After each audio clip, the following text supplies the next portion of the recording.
happens is we cannot comment on that because what happens is they thought that yes, one day we may not come under it, but very soon they may come under CRZ.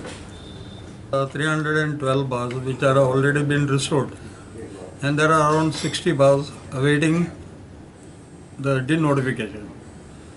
Now we thank our Honorable Chief Minister, Carlos Almeida, Honorable MLA, and all the excise authorities for assisting us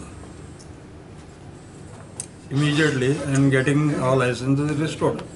We pray with our Honorable Chief Minister to see that the licenses of the people affected by the highway are also taken up at a faster pace and denotification does take place. त्यामाकडे मागता की बाकीची 12 जी हेतू येवंक ना तांकांय relief दिवची बेगीन म्हणून आनी तांच्या तोंडाचेर हास्य हाडचें म्हणून.